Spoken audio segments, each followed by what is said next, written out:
Broadcasting Company Limited has the most modern video equipment, and the technicians possess the professional expertise to bring you the best in video cassette and tape. To protect you from buying an inferior, illegally copied cassette, all genuine Shalimar video cassettes have brown tape guard with SRC embossed on it.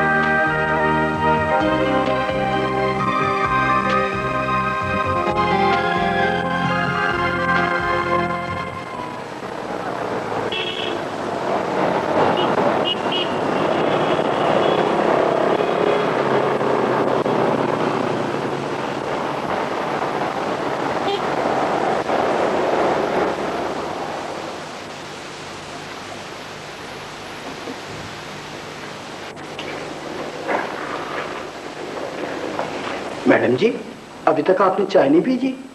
ओहो गुलाम हुसैन, मैं तो भूल ही गई, बस काम में इतनी मसरूफ थी कि। चलें कोई बात नहीं जी, ठंडी हो गई है, मैं और बना लाता हूँ। नहीं नहीं नहीं, ठीक है, बस रहने दो, तुम जाओ। मैडम जी, अभी आप रुकेंगी? बस ये 2 फाइलें रह गई, इन्हें निपटा दूं, फिर चले जाऊंगी। क्या ऑफिस बंद हो गया? सब लोग चले गए? हाँ जी, दफ्तर तो कभी का बंद हो गया, सारे लोग चले गए। शायद वकार साहब, पता नहीं जी, वो भी। तुमने मुझे बताया ही नहीं, 5:45 बज गए। तुम तो लेट हो गए होगे, तुम्हें दूर की बस लेनी होती है ना? कोई बात नहीं जी, मैंने सोचा शायद आपको कोई काम शाम पड़ जाए, इसलिए मैं रुक गया था जी। देखो, तुम मुझे बताकर बेशक चले जाया करो। अच्छा, बड़ी मेहरबानी जी। कोई काम तो नहीं है जी आपको? नहीं, बस अब जाओ। अच्छा जी।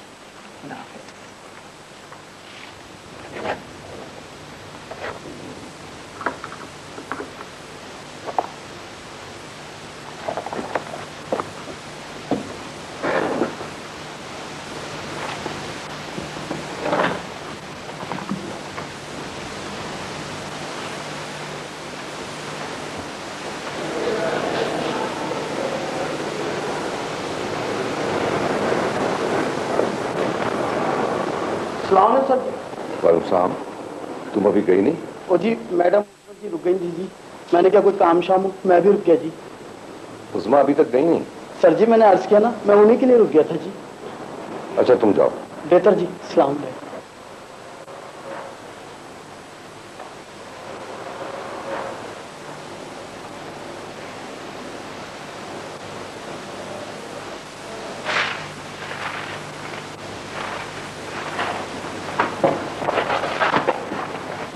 उस्मा, सर आप अभी तक गई नहीं? सर आप भी तो अभी तक। Very well said. मेरे सवाल का जवाब मेरे सवाल के अंदर ही मौजूद है।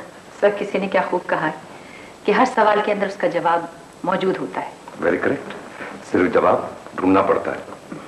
खैर और कितना काम रह गया? बस खत्म ही हो गया था, मैं सोच रही थी कि अब चलूं। इफ यू डोंट माइंड मैं आपको ड्रॉप कर दूं?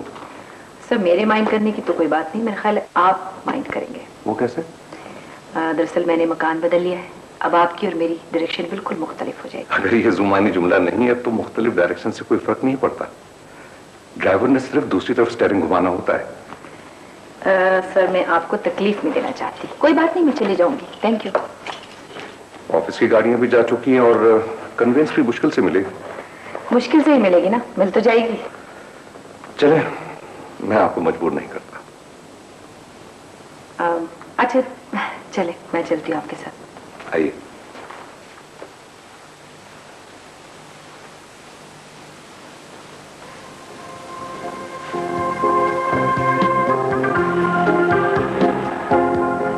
कभी आपने सोचा कि पहाड़ जैसी जिंदगी कैसे गुजरेगी? जिंदगी के पहाड़ का एक बड़ा हिस्सा तो मैं काट ही चुकी। अभी तो बहुत जिंदगी बाकी है। बाकी भी कट जाएगी। मुझे अब अपनी फिक्र नहीं है, मेरी सारी फिक्र रजा की। ऐसे भी लोग मौजूद हैं जो बेटा को बाप का प्यार देते हैं, लेकिन उसका जहन किसी और को। और वैसे भी 20 बरस जो वनवास मैंने काटा है, जो कुर्बानियां दी, मैंने एक झटके में जाया नहीं करना चाहती। मैं आपके दुख को बांटना चाहता हूँ। प्लीज वकार साहब, आप इस मौजूद पर बात नहीं कर सकते। ठीक है, मेरा ख्याल है एसी बंद कर देते हैं और शीशे नीचे उतार देते हैं। आज बाहर का मौसम काफी खुशगवार है। और हाँ, आज का अखबार पढ़ा था आपने? क्या हाल है सियासत का?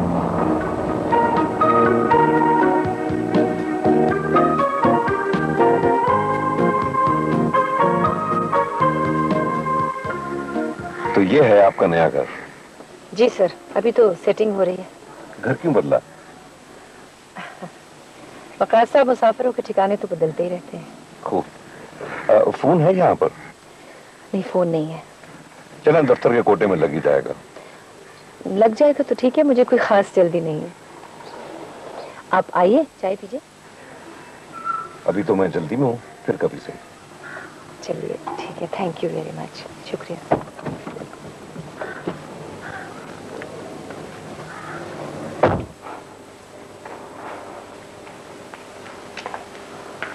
अस्सलाम वालेकुम बेटा।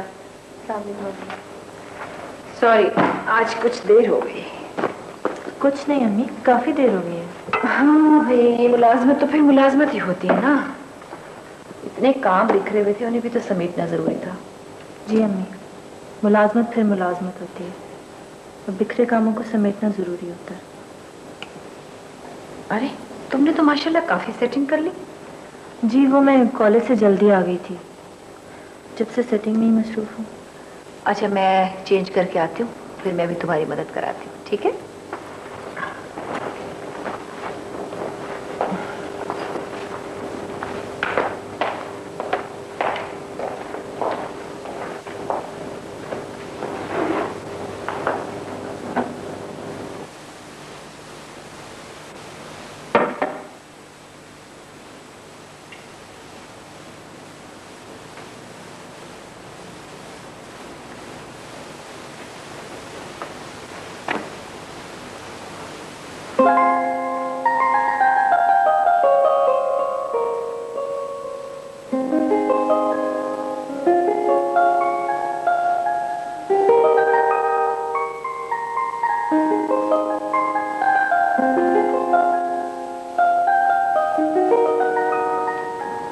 रिदा, मैंने तुमसे कितनी दफा कहा है कि इस एल्बम को फेंक दो। सॉरी अम्मी, वो सामान साफ करते हुए गिर गया था। मैं कोशिश करूंगी आइंदा ये एल्बम आपके सामने ना आए। ये मेरे सवाल का जवाब है? जी, ये आपके सवाल का जवाब है। आप इसको जाया कर देना चाहती हैं ताकि इसे देख ना सके, लेकिन मैं इसे महफूज करके रखना चाहती हूँ। क्यों? क्योंकि इसमें मेरे अब्बू की तस्वीरें हैं। इसमें उस शख्स की तस्वीरें हैं जिसे तुमने आज तक कभी देखा ही नहीं। लेकिन है तो मेरे अब्बू की ना, और ये बात भी मुझे आप ही ने बताई है। मैंने तो तुम्हें और भी बहुत कुछ बताया है रिदा। ये वो शख्स है जिसने 20 साल तक मेरी जिंदगी को नासूर बनकर तबाह कर दिया है। ये एक लालची और खुदगर्ज इंसान की तस्वीरें हैं। प्लीज अम्मी, मुझे बोलने दो। तुम मेरे सामने उस आदमी का नाम इज्जत से ले रही हो जिसे आज तक एक लम्हे के लिए ख्याल नहीं आया कि उसकी कोई बेटी भी थी। कभी उसने तुम्हारे बारे में नहीं सोचा। वो हमेशा से खुदगर्ज इंसान था और है। जरूरी नहीं है अम्मी। क्या क्या कहा तुमने? क्या मैं झूठ बोल रही हूँ? क्या मैं झूठी हूँ? नहीं अम्मी, मैं आपकी हर बात का यकीन करती हूँ। आपकी हर बात सच्ची है। तो फिर? लेकिन ये आपका पॉइंट ऑफ व्यू है। अच्छा, यानी? देखिए अम्मी, जब कोई मुकदमा अदालत में जाता है, एक इंसान चाहे कितना ही झूठा हो और दूसरा आदमी चाहे कितना ही सच्चा हो, जज दोनों की बात सुनता है। हालांकि वो आदमी जिसने हजारों लोगों के सामने मर्डर कर दिया होता है, उसे भी अपनी सफाई का मौका दिया जाता है। मैंने तो जो कुछ सुना आपसे सुना, बाप से तो नहीं। तुम कहना क्या चाहती हो? मैं चाहती हूँ अम्मी, जो कुछ आप अब्बू के बारे में कह रही हैं, मैं उनके मुंह से भी सुनूं। हो सकता है वो कोई और जबान बोल रहे हो। रिदा, काश मैंने तुम्हें शुरू में कह दिया होता कि वो शख्स मर चुका है। काश आपने ऐसे ही कहा होता, लेकिन आपने ऐसा नहीं कहा। लेकिन ऐसा हो भी सकता है। अगर वो इतने अरसे तक नहीं लौटे और कोई इत्तला भी नहीं दी, तो ऐन मुमकिन है उनके साथ कोई हादसा पेश आ गया हो। या फिर उनका प्लेन क्रैश हो गया। ये भी तो हो सकता है अम्मी, जैसे कि आप कह रही हैं वो वाकई मर चुके हो। हाँ अम्मी, आप उन्हें इतनी रियायत तो देना। मैं देखती हूँ।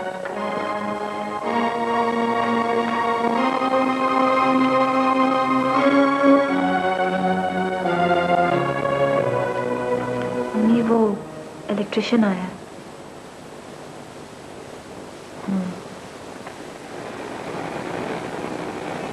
जी सज्जाद साहब तो है नहीं, कौन बात करेंगे? जी बेहतर, मैं मैसेज दे दूंगी। फिर बताएं ना बाजी, क्या होगा मेरे कपड़ों का?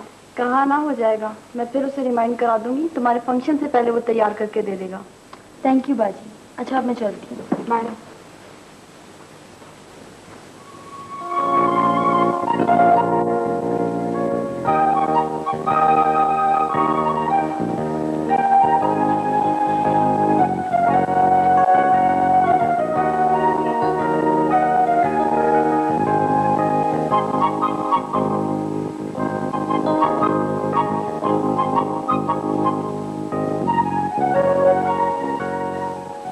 जी मैडम। ये फाइल आफाक साहब को दे आओ। बेहतर जी।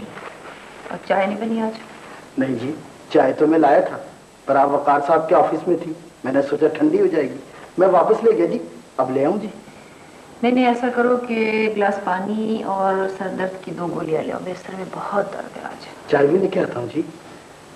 इरफान साहब। हाँ? आपको वकार साहब याद फरमा रहे थे जी। अच्छा।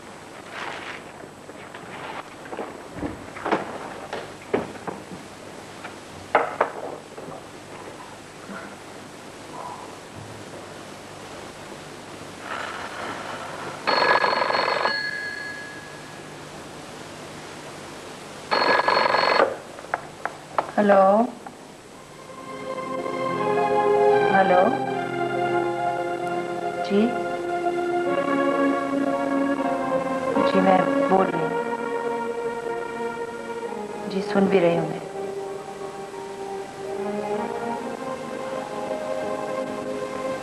मकान बदल लिया मैंने, बस बदल लिया, पहले से कुछ बेहतर है। कितना भी अच्छा हो, आपके बंगले से अच्छा तो नहीं हो सकता ना। क्या करेंगे आप पता पूछकर? आपकी कार तो वहां दाखिल भी नहीं हो सकेगी। जी हाँ, गए थे मैं और रिदा शॉपिंग के लिए। क्या फायदा हो, बस जो बात खत्म हो गई वो खत्म हो गई।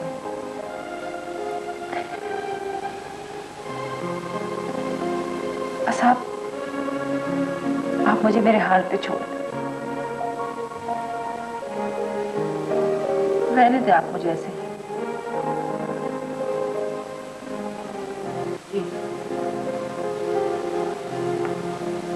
बस ठीक हूं मैं।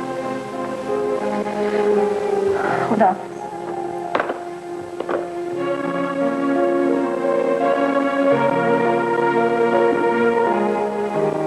डिक्लाइन एक लफ्ज है, लेकिन यह लफ्ज पूरी एक कौम की तारीख है। कौमों का डिक्लाइन शुरू होने से पहले सोच का डिक्लाइन शुरू होता है, और जब सोच का डिक्लाइन शुरू होता है तो कौमें इखलाकी तौर पर रूबज़वाल हो जाती हैं। मनी मेकिंग माशरे में मनी मेकर्स को कदर की निगाह से देखा जाता है, इसलिए कि पैसा ही एक मेयार होता है, और वो लोग जो इनफरादी दौड़ में शामिल होने के बजाय इज्तिमाई सोच रखते हैं उन्हें दीवाना समझा जाता है। लेकिन इन्हें कौन बताए कि यही दीवाने लोग खूब अंधेरी रात में टिमटिमाते हुए चिराग हैं, और जिस दिन ये चंद दीवाने लोग भी न रहे उस दिन करप्शन का कैंसर सोसाइटी में फैल जाएगा, और तहजीब का वही हाल होगा जो बाबुल और नैनवा की तहजीबों का हुआ। मशहूर तारीखदान एडवर्ड गिबन्स ने अपनी तारीख rise and fall of Roman Empire में लिखा है कि वही ताज जिसके पहनने के लिए जूलियस सीजर और उसके हरीफ ने बड़ी बड़ी जंगें लड़ी थी, वो ताज रोम के बाजारों में फरोख्त हो रहा था और उसे कोई खरीदने वाला नहीं था। क्यों? इसलिए कि सोच के डिक्लाइन के साथ साथ इखलाक का भी डिक्लाइन शुरू हो गया था और करप्शन का कैंसर सोसाइटी को खा गया था। That's all. रब का शुक्र अदा कर भाई, ने हमें निजात दिलाई, राह निजात दिखाई। आ जाओ सब राह निजात की तरफ, यही राह निजात है। भाई जा कहाँ रहे हो? कैंटीन। जन्नत में छोड़कर कैंटीन में जा रहे हो? अरे यार जन्नत में तो उम्रें होती है, यहाँ क्या कसूरे हैं? ये ना करो, मेरी तरफ से हातिम के ताई जिंदाबाद।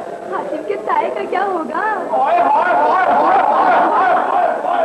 ये कौम कभी नहीं सुधर सकती, कभी भी नहीं। अरे यार लगता है प्रोफेसर साहब का लेक्चर तो हवा में उड़ जाता है। यहाँ बड़े बड़े लेक्चर देते हैं, कुछ नहीं हुआ। प्रोफेसर बेचारे का लेक्चर करता है। कैंटीन में चलना है कि नहीं? कैंटीन किसी की जायजी है क्या? अरे यार वहाँ उन चुटपा ने तमाम सीटों पर कब्जा कर रखा होगा। फार्मा हाउसिंग की तरफ से हंगामा करेंगे। करके तो देखें, अब बदतमीजी की ना तो बात सिर्फ कैंटीन तक महदूद नहीं रहेगी। कहाँ तक पहुँचेगी? खाने के चेहरे तक। देखा जाएगा। अब हम इनकी लोफापन की वजह से चाय पीनी तो नहीं छोड़ सकते। अरे ये बात है, आज फिर हो जाए दो दो हाथ। नहीं सोफी, हम लड़ने नहीं जा रहे हैं, चलो।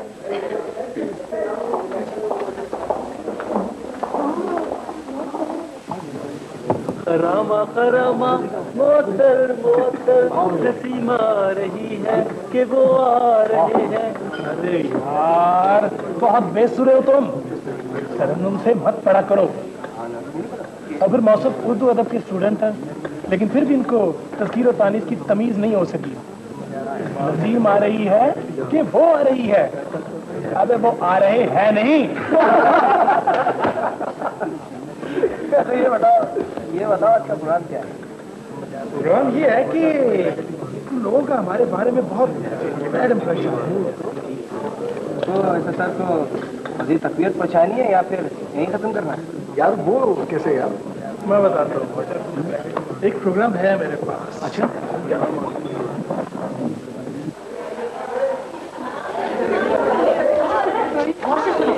वो बोली भी तो कुछ उन्होंने बदतमीजी की तो नहीं। बात की बात है, देखा जाएगा। हम बस चाय पीकर निकल आएंगे। हाँ चलिए।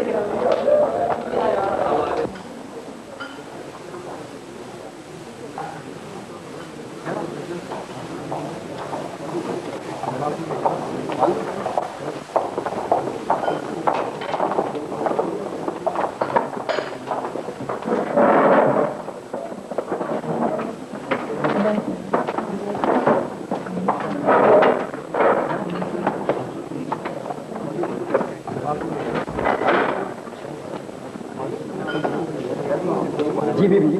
सुनिए सबके लिए चाय लेकर। अच्छा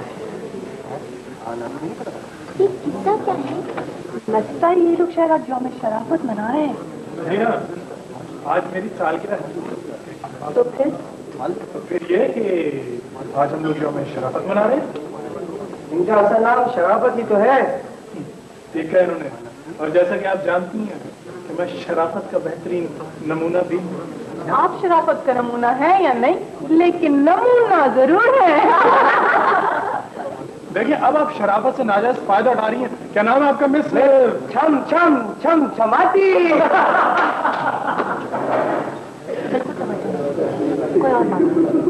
और बात ये है कि अब एनिमी वीक में बहुत कम दिन रह गए हैं, तुमने तैयारी की ही नहीं। मौजूद मिलेगा तो तैयारी करूंगी ना, ऐसे कैसे करूंगा? लोग इग्नोर कर रहे हैं, तुम लोग भी नजरअंदाज करो। सुना है डिबेट के लिए पूरे पाकिस्तान से स्टूडेंट्स आ रहे हैं। हाँ सुना तो है कि बहुत सख्त मुकाबला है। खैर अल्लाह मालिक, पार्टिसिपेट तो करना ही है ना। हाँ ये तो है बिल्कुल। अरे ये चाय कहाँ रह गई? क्या हड्डियाँ गल रही हैं? हड्डियाँ गल गई बीबी जी, चाय आ गई।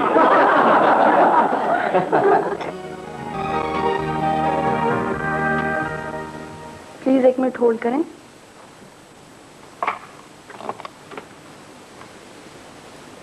सर कराची से कॉल है, एहसान अहमद साहब।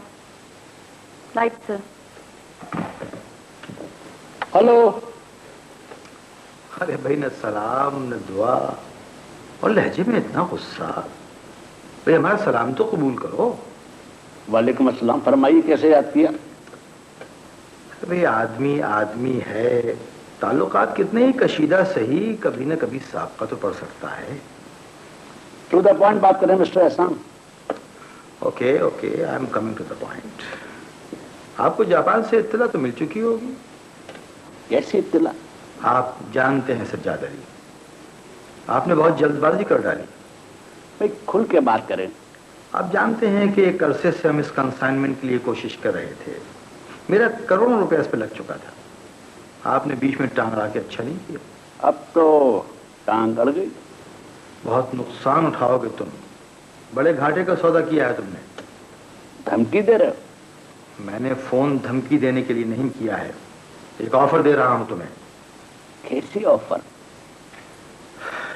तुमने जो कोरियन मशीनरी मंगवाई है वो जापान के मुकाबले में फरोख्त नहीं हो सकती। आप इसकी कीमत भी कम नहीं कर सकते और इसे जापानी कहकर फरोख्त भी नहीं कर सकते। मार्केट में तुम्हारी साख खराब होगी और माली खसारा भी होगा। तुम्हें मेरे खसारे की इतनी फिक्र क्यों हो गई? जब किसी मामले में खामा कन्फ्रंट्रेशन ही क्यों ना हो, कॉमन इंटरेस्ट पैदा हो जाता है तो दूसरे के खसारे की फिक्र हो जाती है। मैं तुम्हारा ये मसला हल कर सकता हूं। हेलो। हाँ हाँ, आप बात करें, मैं सुन रहा हूं। मेरी ऑफर ये है कि तुम अपने माल की प्राइस डाउन करके मेरे हाथ बेच दो। मैं सारा माल खरीद लूंगा और तुम एक बहुत बड़े प्रॉब्लम से बच जाओगे। अच्छा, ऐसा क्यों सोचा आपने? मेरे पास एक बांग्लादेशी पार्टी है जो कोरियन माल खरीदना चाहती है। बहुत जोम हो गया है तुमको एहसान अहमद। मैं जानता हूं तुम्हारे पास बहुत दौलत आ गई, मगर इस दौलत से तुम सज्जाद अली को नहीं खरीद सकते। इतना नुकसान तो मैं जूते की गर की तरह झाड़ देता हूं। तुम जो चाहो इंतकामी कार्रवाई कर सकते हो। सज्जाद अली, मैंने बहुत नेक नियति और खुलूस के साथ तुम्हें ये पेशकश की है जिसे तुमने ठुकरा दिया है। मेरी ये पेशकश उस वक्त तक मौजूद है जब तक ये पार्टी मेरे पास मौजूद है। उसके बाद मैं कुछ नहीं कर सकूंगा। अब वो लोग मेरे पास कल फिर आ रहे हैं। सुन रहे हो ना? Hello hello hello.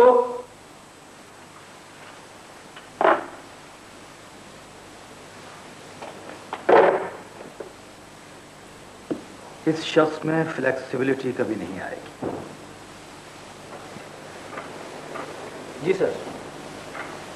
जाफरी साहब, मेरी पेशकश का मुस्बत जवाब देने की बजाय सज्जाद अली ने फोन बैंग कर दिया। नाशुक्रा बने सर, और मैं तो कहूँगा इंतहाई गैरदानतमंदी। शुक्रिया सर। मेरा ख्याल है सर कोई भी अच्छा बिजनेसमैन इस पेशकश को कबूल कर लेता। उनकी मर्जी है जनाब। जावेद साहब, आप तो जानते हैं कि उन्होंने हम पर कैसे कैसे कारोबारी हमले किए, कहाँ कहाँ हमें नुकसान नहीं पहुंचाया, लेकिन फिर भी मैंने उन्हें ये ऑफर दी। जिद्दी आदमी है, उसने जिद में बहुत कुछ लुटा दिया और बहुत कुछ खो देगा। फिर हमारे लिए क्या होगा सर? बात यह जाफरी साहब कि अब आपको मार्केट पर कड़ी नजर रखनी होगी। यकीनन सर। अपनी पॉलिसी को बदलें, डीलर्स को फैसिलिटीज दें, और जो डीलर क्रेडिट पर हमसे ज्यादा माल खरीदना चाहता है कुछ शराइत के साथ उसकी हौसला अफजाई करें और अपनी बिजनेस पॉलिसी को जितना नरम कर सकते हो नरम करें। लेकिन डीलर्स और एजेंट्स पर एक कंडीशन लगा दें। वो क्या सर? कि जो डीलर हमारे माल के साथ सज्जाद अली का कोरियन माल खरीदेगा उसकी सप्लाई रोक दी जाएगी और एजेंसियां बगैर किसी नोटिस के कैंसिल कर दी जाएंगी। बिल्कुल ठीक सर। बस या और कोई बात?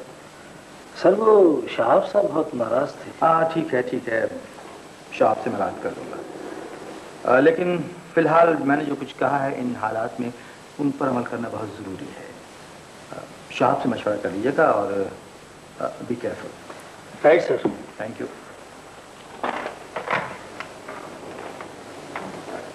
जरीना, शहाब कहाँ है? जी, वो जहाँ भी हो ट्रेस करके मेरे पास भेजिए। Thank you. जी साहब, मुर्सलीन वॉचेस लेकर आया था, आपने वापस कर दिए? शाह साहब, मैंने तो मुर्सलीन से सिर्फ इतना पूछा था कि स्टोर में एंट्री करा दी है या नहीं। बस इस पर वो बगैर कुछ करे वापस चला गया। जब मैंने ओके कर दिया है तो आपको क्या जरूरत है ना करने की? लेकिन मैंने तो किसी स्टेज पर ना नहीं की शाह साहब। जी हाँ, आपके लिए। हाँ, ओके। और हाँ, मुर्सलीन आएगा, उसे पेमेंट करा दीजिएगा।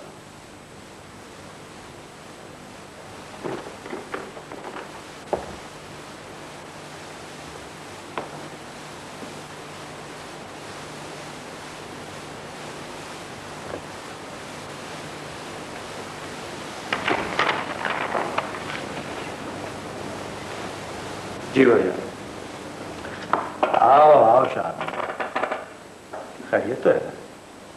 कुछ उखड़े उखड़े से हो और मूड भी खराब है, क्या बात है? कुछ नहीं, जरा साबिर साहब को समझा रहा था, कुछ ज्यादा ही लॉयल प्रूफ करने लगे। ओह शाह मियां, मैं आपको उनके बारे में एक एक बात बता चुका हूं। एक जमाना था उनके नाम का तूती बोलता था, बहुत बड़े और फैले हुए कारोबार के मालिक थे, लेकिन जमाने की आंधी कुछ ऐसी चली कि सब कुछ मलिया मेट हो गया। जो मुलाजमत वो यहाँ कर रहे हैं, ऐसे ऐसे बीसियों उनकी अपनी फर्म में मुलाजिम थे, और क्या कहते हैं वो कि ऐसे ऐसे कैसे कैसे हो गए, और कैसे कैसे ऐसे वैसे हो गए। अगर ऐसी बात है, आप उन पर तरस खाना ही चाहते हैं या उनकी मदद करना चाहते हैं, तो कुछ दे दिलाकर उनसे कहें कि अपना कारोबार शुरू कर दें। फिर भी आखिर हुआ क्या है? वो मेरे वाउचर भी बगैर चेक किए पास नहीं करते। ओहो शायद, जहां तक पैसे देकर उनकी मदद करने का ताल्लुक है, मैंने उनको ये ऑफर दी थी, लेकिन खुददार आदमी है, उन्होंने एक पाई की मदद कबूल करने से भी इनकार कर दिया था। तो फिर उन्हें समझाया भाईजान। ठंडे रहो साहब, छोटी छोटी बातों पर गुस्सा नहीं करते। ये छोटी बात है भाईजान, मेरे वाउचर्स को वो चैलेंज करे और मैं ना ना ना ना, वो ऐसा अकाउंटेंट की हैसियत से करते होंगे। फिर आखिर अकाउंट ऑडिट होता है, रिटर्न्स फाइल होती हैं, और वो तो मेरे वाउचर्स को भी। खैर खैर, इस मसले पर फिर कभी तुमसे बात होगी, और जैसा तुम कहोगे वैसे ही होगा। इस वक्त एक और मसला दरपेश है जिस पर मैं तुमसे बात करना चाहता हूँ। अभी कुछ देर पहले लाहौर में मेरी सज्जाद अली से बात हुई थी। क्या कहा उन्होंने? उनका रवैया बहुत मायूस कुन था। तुम ऐसा करो कि जाफरी साहब को अपने कमरे में बुलवा लो, वो एक मार्केटिंग प्लान तैयार कर रहे हैं। मैंने उनसे कहा है कि वो तुमसे भी डिस्कस कर लें, और इस मसले की तुम फिक्र न करो, टेक इट इजी। ठीक है भाई।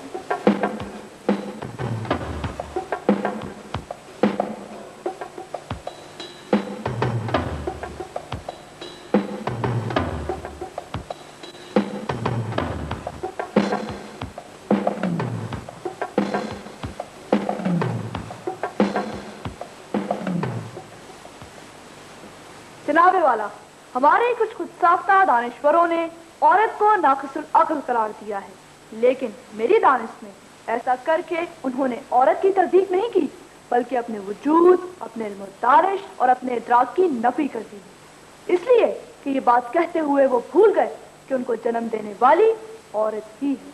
जनाबे वाला, यही खुद साख्ता दानिश्वर जो औरत को कमतर समझते हैं, इनसे पूछा जाए कि आगोश मादर में इंसान पहला लफ्ज क्या अदा करता है? कभी गौर फरमाया कि बच्चे की जबान पर पहला लफ्ज जो आता है वो है माँ। दुनिया की हर जबान, हर नस्ल और हर कौम का बच्चा जब बोलने लगता है तो सबसे पहले माँ को पुकारता है। माँ, अम्मा, मम्मी, मॉम, ये सब माँ की पुकार। यहीं से ये बच्चा अपनी बोलचाल का आगाज करता है, और यही बच्चा आगे चलकर सो कॉल दानिश्वर बनकर इसी औरत को नाक़िसुल अक्ल करार देता है। जनाबे वाला, सुकरात, बुकरात, अरस्तु, अफलातून और दूसरे बड़े बड़े फिलोसफरों के अलावा बड़े बड़े अवतार, साइंसदान, मुफक्किर, दानिश्वर, इन सब को इसी औरत ने जन्म दिया है, जिसको हमारे सो कॉल्ड दानिश्वर अपने से कमतर समझकर सेकंड क्लास सिटीजनशिप देते हैं। Well done, well done, well done. Sana, मेरा दावा है कि इस बार तमाम पाकिस्तान से नहीं, पूरी दुनिया से डिबेटर्स आ जाए, तुमसे जीत कोई नहीं सकता। तुम कामयाबी के झंडे गाड़ दोगी। तुम्हारा अंदाज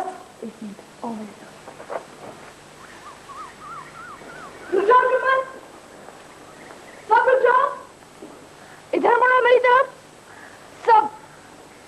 अटेंशन, तुम लोग मेरे कमरे में चोरी छुपे झांक क्यों रहे थे?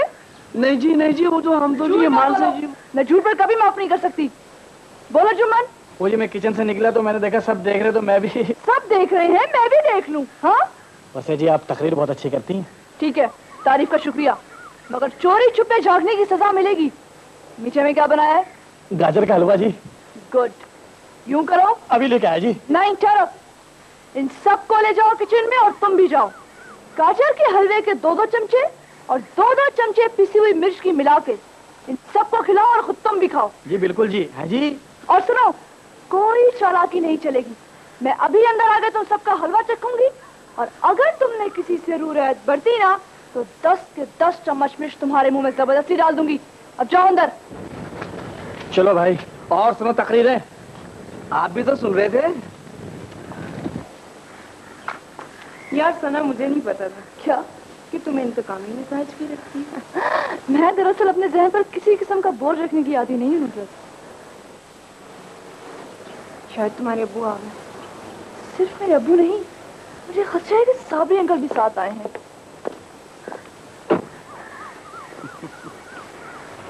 ये तूफान बलाखेज का रुख किधर है आज? अब्बू, आज साबरी अंकल को क्यों ले आए साथ? अरे बेटे, हमारा आना नागवार गुजरा आपको? हैरत है। हैरत की बात नहीं, मुझे यकीन है आप नुसरत को लेने आए होंगे। अच्छा, तो ये बात है नाराजगी की। बेटे पूरा डे स्पेंड किया है इसने, घर तो जाना ही है ना आखिर। अंकल, ये घर नहीं है इसका क्या? है बेटे, बिल्कुल है, तभी तो छोड़ जाता हूँ। ये घर इसका है, वो घर तुम्हारा है। लेकिन देखो ना बेटे, अब काफी वक्त हो गया है, इसमें तो उसकी अम्मी सुबह से अकेली होगी। ये सब बातें हमें एक दूसरे से जुदा करने की है साबरी अंकल। आखिर आप लोग हमारी कोठी में शिफ्ट क्यों नहीं हो जाते? अब साबरी अंकल से कहते क्यों नहीं? भाई हम तो कह कहकर थक गए हैं। इनका कहना यह है कि किसी का एहसान नहीं लेना चाहते। अब तुम कोशिश करके कहकर देख लो। साबरी अंकल, आप इसका एहसान समझते हैं? बेटे कम कम मिलने से मोहब्बत बढ़ती है, थोड़ा सा वक्फा और फासला रखना चाहिए। खैर इस बहस में फिर कभी पड़ेगा। अच्छा सना, इजाजत दो। वाकई अम्मी और बाजी पर सारे घर का बोझ पड़ा होगा। अब मुझे जाना चाहिए। तुम्हारी मर्जी, मैं क्या कह सकती हूँ। इलियास खान जी। सर, साबरी साहब को घर छोड़ा। बेहतर है सर। आइए साहब। अरे साहब रहने दें एहसान साहब, वो चले जाएंगे रिक्शा वगैरह से। अच्छा इलियास खान, ऐसा करो, साबरी साहब रिक्शा में चले जाएंगे, तुम हमारी बेटी नुदरत को घर छोड़ा। बेहतर है सर। आपकी मोहब्बत का कोई जवाब नहीं है एहसान साहब। अच्छा बेटे, खुदा हाफिज। खुदा हाफिज बेटे, खुदा हाफिज। इलियास खान जी। सर, वापस आते हुए जरा क्लब होते आना और आमिर मियां से कहना कि आज जरा जल्दी शाम को घर आ जाए। Okay sir.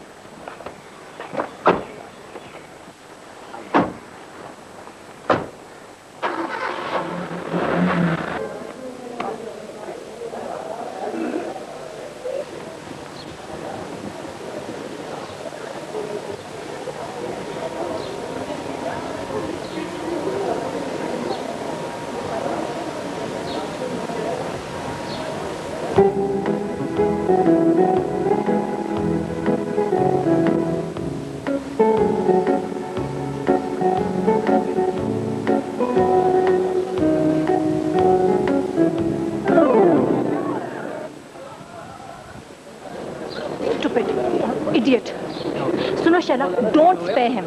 तो मैं क्या करूं, वो तो गुंडा है। प्रिंसिपल से कंप्लेंट करो। बेटा बहुत बुरा लड़का है, खामा कहीं दुश्मन बन जाएगा। क्या कर लेगा वो दुश्मन बनकर? तुम्हारा राइट है प्रोटेस्ट करना। चलो प्रिंसिपल के पास। नहीं, मुझे डर लगता है। डर लगता है तो मैं तुम्हारे साथ चलती हूँ और जरूरत पड़ी तो ये सब गवाही देंगे। हाँ शैला, हम सब तुम्हारे साथ हैं। चलो। हाँ शैला, तुम्हें जाना चाहिए रीरा के साथ प्रिंसिपल के पास। और क्या, इसकी हरकतें बहुत बढ़ गई हैं और इसके हौसले भी बहुत बुलंद हो रहे हैं। इसको चेक करना बहुत जरूरी है। चलो मेरे साथ। हाँ हाँ जाओ। विदा जी।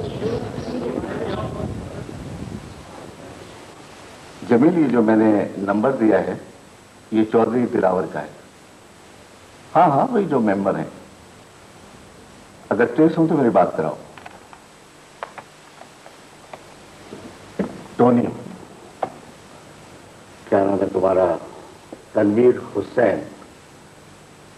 तुम्हारी नेक नामी की गूंज बहुत दिनों से मैं सुन रहा हूं, लेकिन शायद इस डर से कोई शिकायत मेरे पास नहीं आ रही थी कि तुम एक जागीरदार और मेंबर के बेटे हो।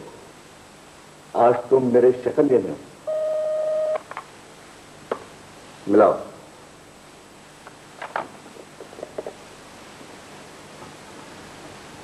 अस्सलाम वालेकुम चौधरी साहब, जहमत देने की माफी चाहता हूं, लेकिन बहैसियत प्रिंसिपल के ये मेरा फर्ज बनता था कि आपके साहबजादे के खिलाफ किसी भी ज़ाब्ते की कार्रवाई करने से पहले उसकी हरकत आपके इल्म में ले आऊं। जी हाँ, जी मैं सुन रहा हूँ। जी जी प्रिंसिपल साहब, मैं आपका ममनून हूँ कि ये सारी बातें आप मेरे इल्म में लाए। मैं मेंबर लोगों की हमायत और उनके वोटों की वजह से बना हूं। उन्होंने मुझे अपना नुमाइंदा इसलिए मुंतखब नहीं किया है कि मेरा ही बेटा पोरस का अती बनकर उन्हीं लोगों को कुचलने लगे जिन्होंने मुझे मुंतखब किया है। आप मेरी वजह से टोनी को कोई रैब ना दें। मैं आपसे वादा करता हूं कि आपके ज़ाब्ते की कार्रवाई में किसी किस्म की मदाखलत नहीं करूंगा और ना अपने असर और रसूख को इस्तेमाल में लाऊंगा। आप काले डिसिप्लिन के तहत जो कार्रवाई मुनासिब समझते हैं कर सकते हैं। ये मेरी तरफ से मुकम्मल यकीन दहानी है और आपका बहुत बहुत शुक्रिया, आपने मुझे बताया।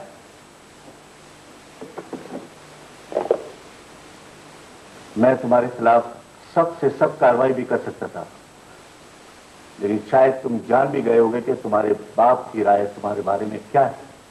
मैं तुम्हें आखिरी वार्निंग देके छोड़ रहा हूं, तुम जा सकते हो। और सुनो, इसके बाद अगर कोई बात सुनी तो तुम्हारे खिलाफ जो कार्रवाई होगी तुम उसे भूलोगे नहीं।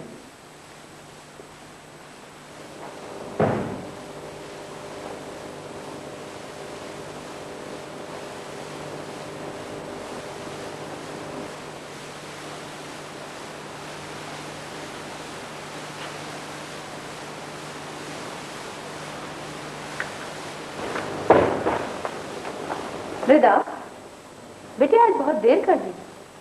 मैंने आपको बताया था ना आज कॉलेज में पेरेंट्स थे। ओह हाँ, सॉरी बेटे, मैं नहीं आ सकी। मुझे पता तुम मुझसे नाराज होगी, लेकिन क्या करती, बहुत काम था आज ऑफिस में। फिर वकार साहब भी देर तक बैठे रहे। कुछ फॉरेन डेलीगेट्स आए हुए थे, बहुत अहम मीटिंग चल रही थी, वरना मैं जरूर आती। मेरे लिए आपका ना आना ही बेहतर हुआ, क्योंकि आज पेरेंट्स डे था और पेरेंट्स डे में माँ और बाप दोनों शरीक होते हैं, सिर्फ माँ नहीं। और कॉलेज में सबको ये बात मालूम है कि मैं यतीम नहीं हूँ, मेरे अब्बू जिंदा है। ये बात सबको मालूम है, सबको। रिदा, आजकल बाप के लिए तुम्हारा जुनून कुछ ज्यादा नहीं बढ़ गया? आप इसे जुनून क्यों कहती हैं अम्मी? इस जज्बे को मोहब्बत का नाम भी तो दे सकती हैं। एक हसरत, एक आरज़ू भी तो हो सकती है मेरे दिल में। लेकिन आपको नहीं मालूम, आप नहीं झांक सकती मेरे अंदर, क्योंकि आप अपनी जात में गुम हैं आजकल और मुझसे ज्यादा आपको अपनी फिक्र है। रिदा, तुम मेरे वजूद की नफी कर रही हो, इंसल्ट कर रही हो अपने बिहेवियर से मेरी। सुना तुमने? मेरी जद्दोजहद कुर्बानियों को इस तरह रिजेक्ट मत करो प्लीज। मेरे लिए ऐसे हालात मत पैदा करो कि जिससे मुझे ये एहसास होने लगे कि मैंने अपनी बेटी को नहीं, किसी दुश्मन को पाला है। अम्मी, बोलने दो मुझे रिदा। मैंने शायद बहुत गुनाह किए हैं और उन्हीं गुनाहों की सजा मिल रही है मुझे। पहला गुनाह मैंने जब किया था, जब मैंने अपने बाप को नाराज करके तुम्हारे बाप से शादी की थी, और दूसरा गुनाह शायद मैंने तुम्हारी परवरिश करके किया है। अब अगर कोई तीसरा गुनाह करने जा रही है ना आप, तो उससे बचिए अम्मी। रिदा,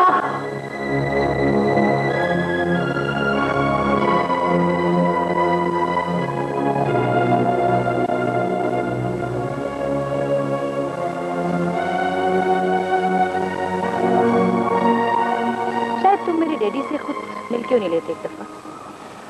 तुम्हारे डैडी से मिलने का कोई फायदा नहीं होगा। उस्मान, तुम उनसे खुद क्यों नहीं बात करती अकेली? मैं क्या कहूँ उनसे? कहना कि मैंने फैसला कर लिया है। तुमसे शादी करने का। और क्या, कहना कि मैं उसे पसंद करती हूँ, वो मुझे पसंद करता है।